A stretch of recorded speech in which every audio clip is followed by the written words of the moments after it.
Saber Cotidiano apresenta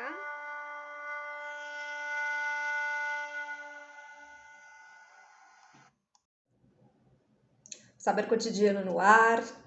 Há um bom tempo a gente começou essa série interminada sobre o Império Inca.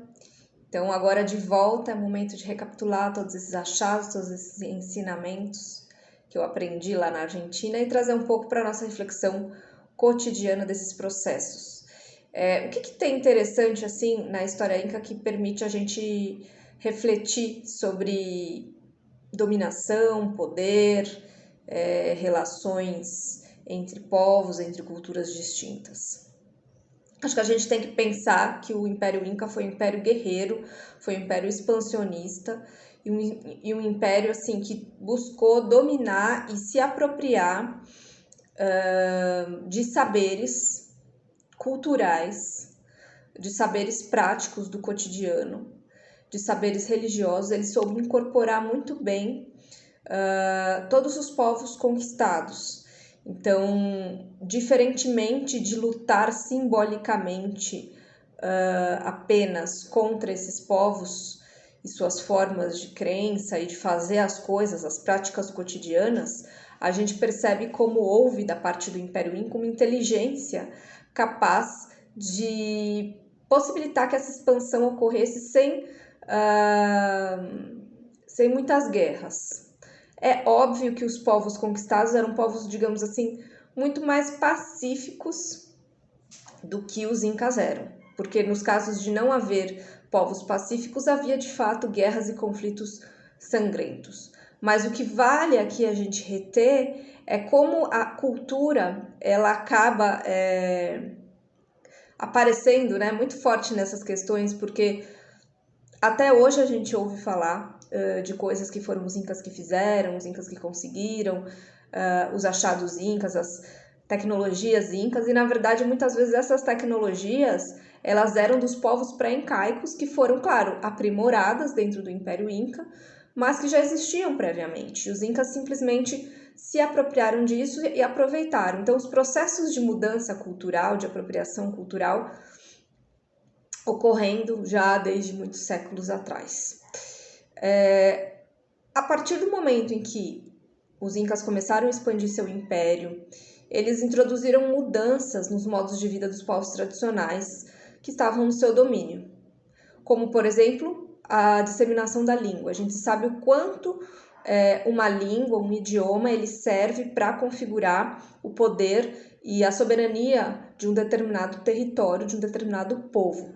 Então, expandir o Quechua foi fundamental, né? E da mesma forma, os espanhóis, quando chegaram, eles trataram de aprender um pouco de Quechua para poder se comunicar. Bom, a gente sabe, né? Todos os povos dominadores, eles tiveram que lidar com essa questão do idioma e dos significados presentes em cada palavra, em cada termo, expressão, porque muitas vezes isso era crucial para fazer negócios e também para fazer guerra ou, enfim, para fazer trocas.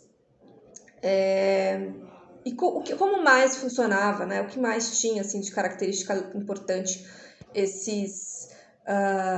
essas características da expansão incaica nos territórios da América Latina?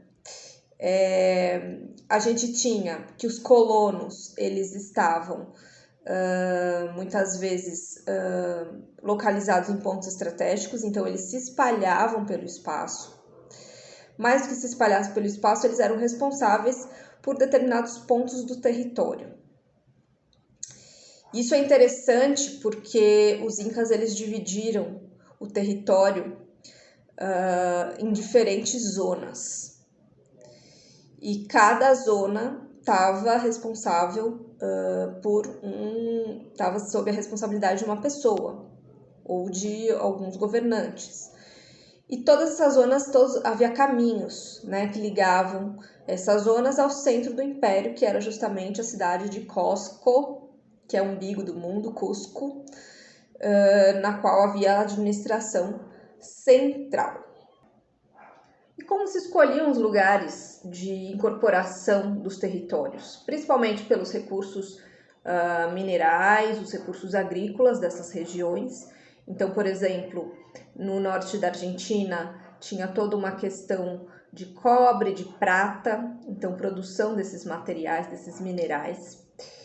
E também a força de trabalho, né? Populações agrícolas que se dedicavam ao cultivo da terra e que estavam ali para serem usadas como mão de obra em detrimento, né, de plantarem para si mesmas. É claro que tinha todo um esquema de mita, né, de divisão, de pagamento de uma parte da produção para o império.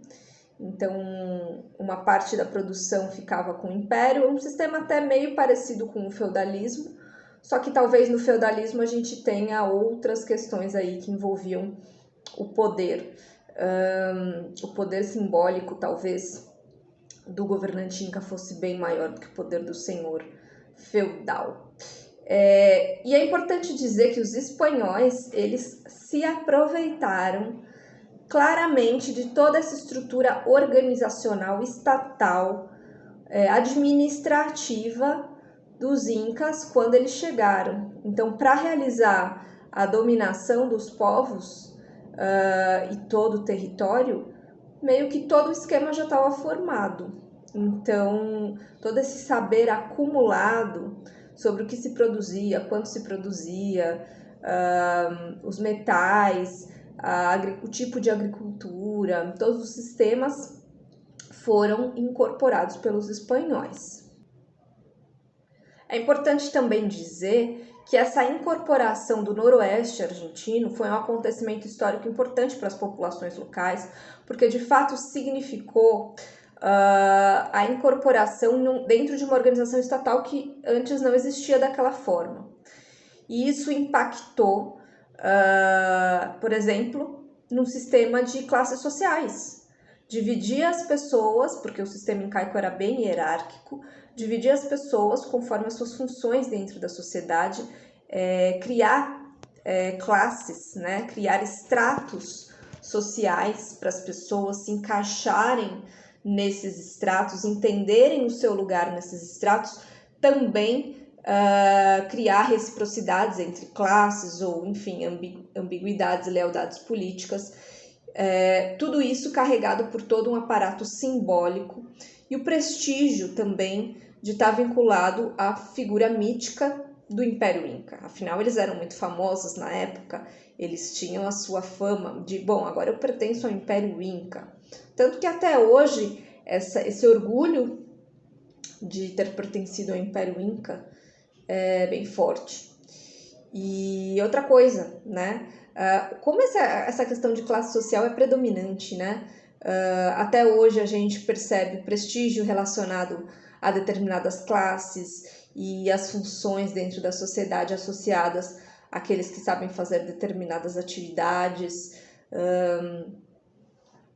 Todo o processo que envolve você mudar de classe ou não, a sociedade dos incas era bem imóvel, não tinha tanta mobilidade social, ou seja, oportunidades de mudar de classe. E aí a gente se pergunta, como bom sociólogo, como fazer com que as pessoas obedecessem, né? Elas se, de fato, conformassem com aquela posição dentro da sociedade e não se revoltassem, e não simplesmente se recusassem a serem dominadas dessa maneira.